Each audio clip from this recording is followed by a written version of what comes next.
We get a phone call like, well, I can't get my money, or my account is frozen, or you took all my money, but you ignored those those letters that the IRS sent. And once the IRS is fed up and they like, oh, well, you're not going to keep ignoring me, they put their hand in your pocket and you like, get your hand out my pocket. And they was like, well, you owe us, so we going to go ahead and take our money. So you can't ignore your debt. You have to address it, because when you avoid it, it just means that the balances increase and now you're inconvenienced, and they go in and they can take out the funds, but now you can't pay rent, or you can't pay your electric, or you can't pay your phone bill. Hello and good morning, evening, afternoon.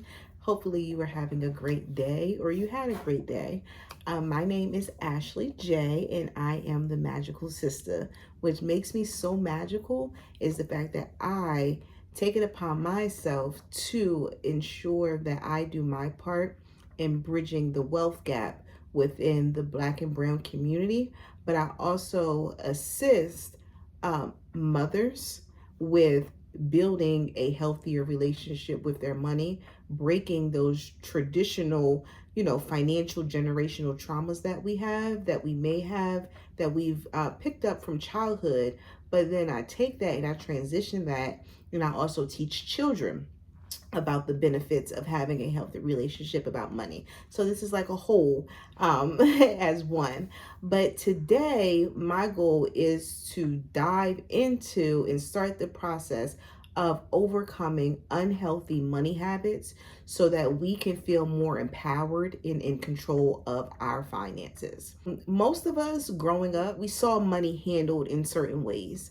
And so we as adults now, we have these beliefs in these systems and these cycles that we go through and that we believe in because of a lot of the things that we learned from childhood when it comes to money. And some of those things are actually holding us back. But I want to start the process of relearning and unlearning those unhealthy habits that we have when it comes to our money mindset, and learning how to build a healthier relationship with our finances so that we can have and create generational wealth and also financial empowerment. As a parent, I understand the importance of having these conversations with our children, but also as a parent, I understand how challenging addressing those conversations can be. So I want to come to you just to talk to you a little bit about how to identify in some of the things that you may be doing that aren't beneficial to you having and building and creating generational wealth. One of the ways is they overspend. Like they overspend. You go into the store and you're like, I'm going to get two things, and 30 minutes later, you got a cart full.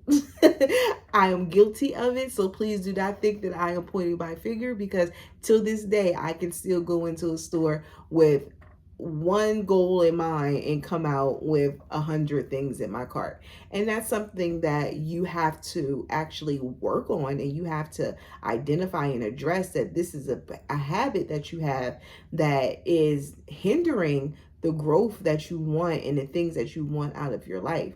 When you go in and you overspend, that means that you're taking money from another area that could be beneficial. So you go into a convenience store, or you go into a department store and you're like, I just need to get soap, deodorant, lotion, and toothpaste. Okay, you got 4 things that you need to get, and you come out with soap, lotion, deodorant, toothpaste, cups, plates. You like, oh, the plates was 50 cents. Like, I got plates in my cabinet right now that I got them because they was 50 cents, and 50 cent adds up over time.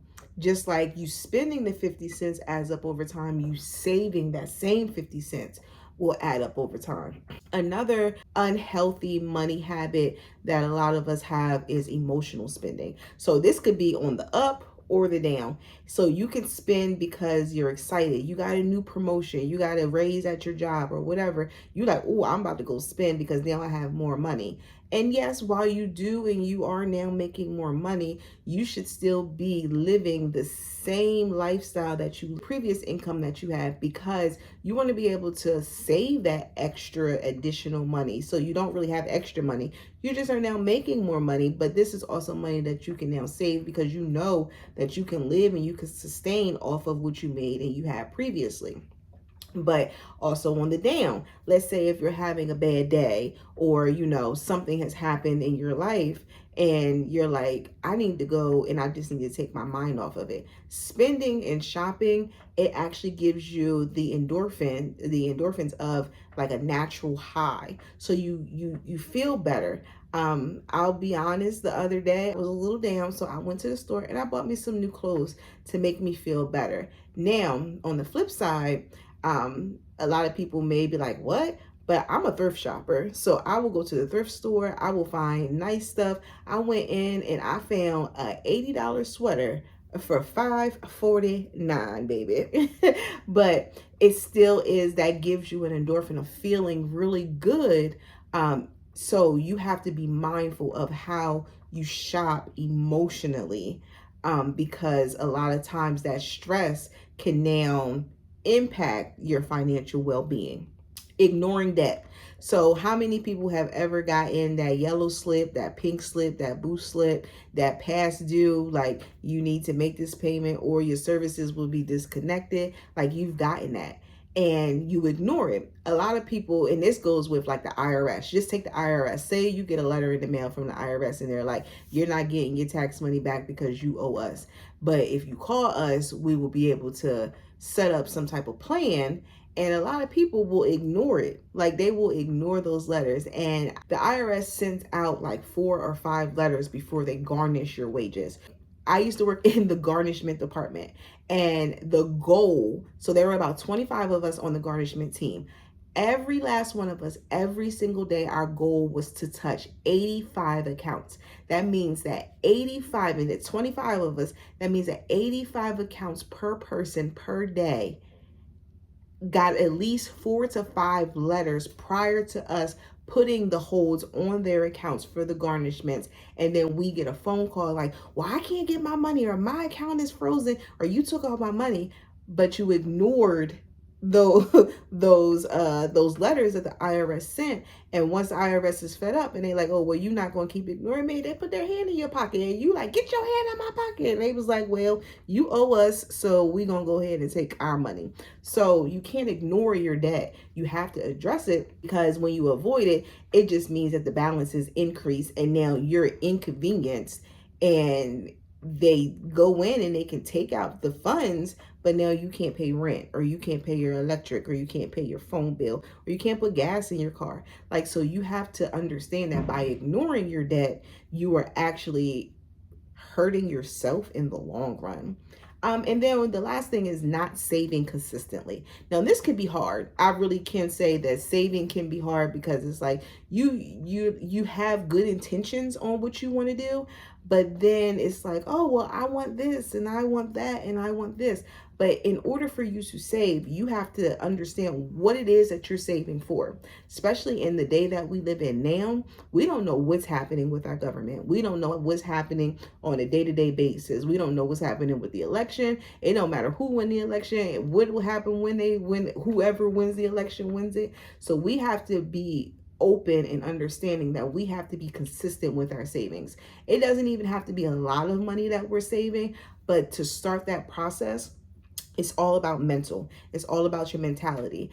And when you start to see that balance build and get higher and higher, even if it's only $5 a month or a week or whatever, or $5 a paycheck, when you start to see that balance increase, you'll actually want to do it more, because now you're starting to see the fruits of your labor, and you're like, oh, I like this and I like this, and you're actually training your brain to say saving money is good, and I don't have to spend everything that I earn either on bills or whatever it may be. Yes, you should pamper yourself. Make sure you pay yourself first, because if you're not paying yourself first when you go out and earn the money, then it's not going to make you want to save.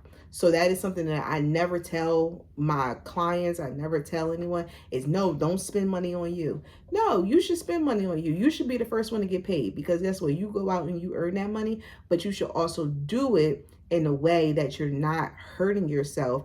You're still able to save, you're still able to pay your bills, and you're still able to live the life that you want, but you're also taking care of yourself, because again, you cannot pour from an empty cup. So you have to be able to take care of yourself, but you have to do it in moderation. You can't be out every week like, oh, I'm gonna go out and I'm gonna do this and I'm gonna do that. You can't do that every week, because now you're starting to take away from the things that you do want, and the goals that you do set for yourself. I want you to take a moment to think about everything that we just talked about, everything that I just said. Just looking back on how you handle your money, how you identify with your funds. What are some things that you know you could change? What are some things that if you change it, now this is more beneficial to you? So I want you to take some time to reflect, to see firsthand how, the decisions that you make, they impact not just you, but they also impact those that you love the most. And if you're brave, put it in the comments below and I'll make sure that I respond. And we can start to make these changes. We can start to better our financial, relationship. We can start to make these decisions that don't, make us have to pivot the dreams and the goals that we have for ourselves. We can start to incorporate these healthy habits so that now we're not just growing for us, but we're growing for our whole family, for our generations to come. And that's really what this is about, is building generational wealth, not leaving that debt, not having, when we're not here anymore, to have our family have to do GoFundMes. We want to leave a legacy, and we want to leave a healthy legacy. So I want you to really, really start to think about these things, and then just start to track your spending habits. What are some things that you can change that you weren't aware of? You can now start to track, how do you spend now? And you want to also make sure you create boundaries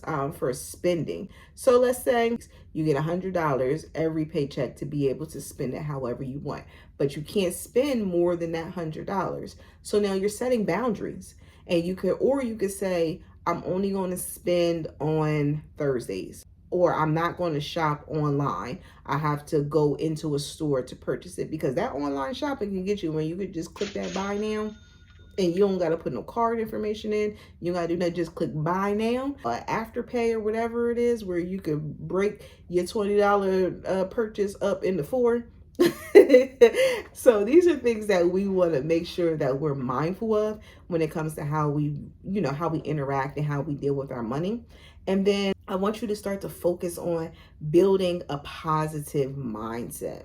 Start to talk about your money in a healthy manner. So even if you don't have a lot of money, I want you to start to be grateful for what you do have. And that's really the beginning point of a lot of stuff, is to be grateful for what you do have. And we are coming up in a season of gratefulness. And you have to start to see that you may not have everything that you want.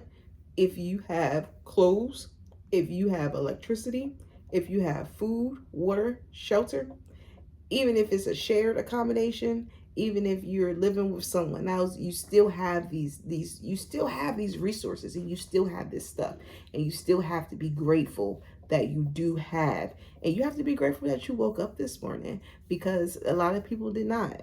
And if you woke up, that means that the universe has other plans for you. You are not done here. So that means that you have to start to make a conscious decision that you are worth everything that you want, but you have to put in the work for it.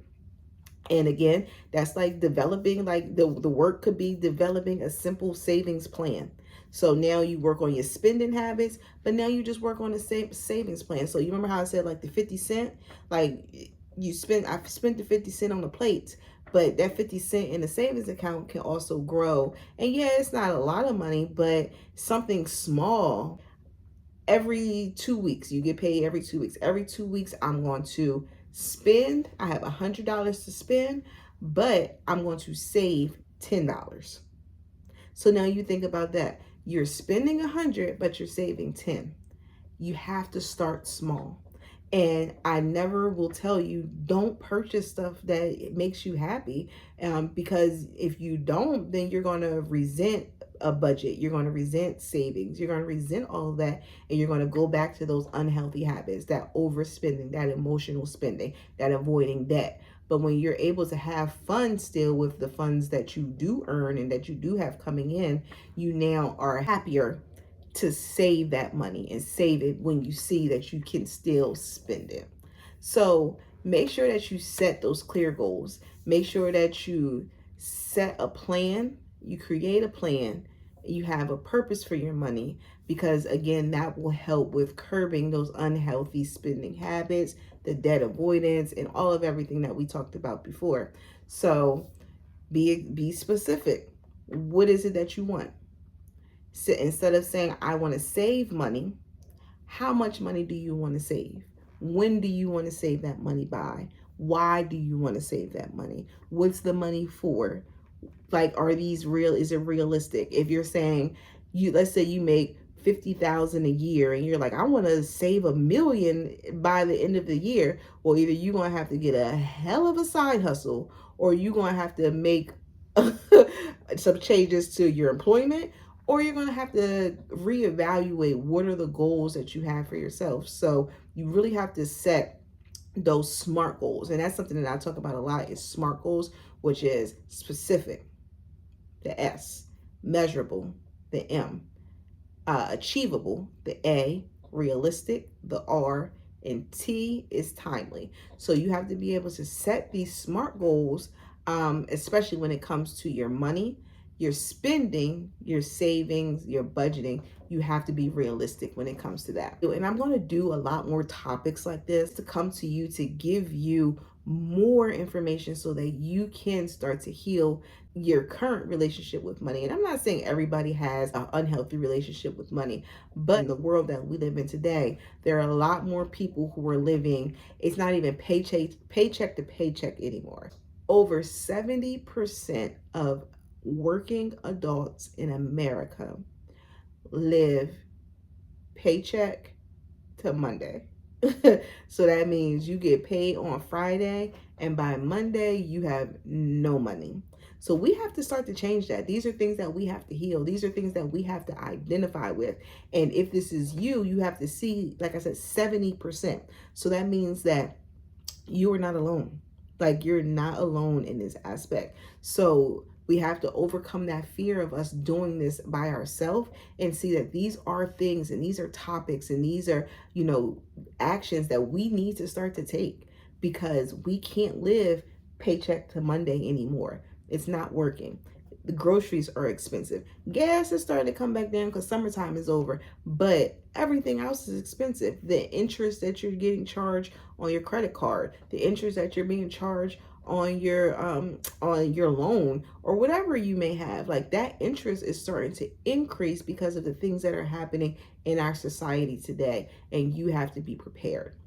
If this topic, if this conversation either helped you, or you want to know more, you want to learn more, you want to start this journey, please remember to like, share, comment, and subscribe to our channel, because this is going to be something that we're going to start to get back up into, because we are seeing what's happening in our world, and we understand that no one is going to come and save us. We have to be willing to save ourselves, and this is me doing my part to help you with saving yourself.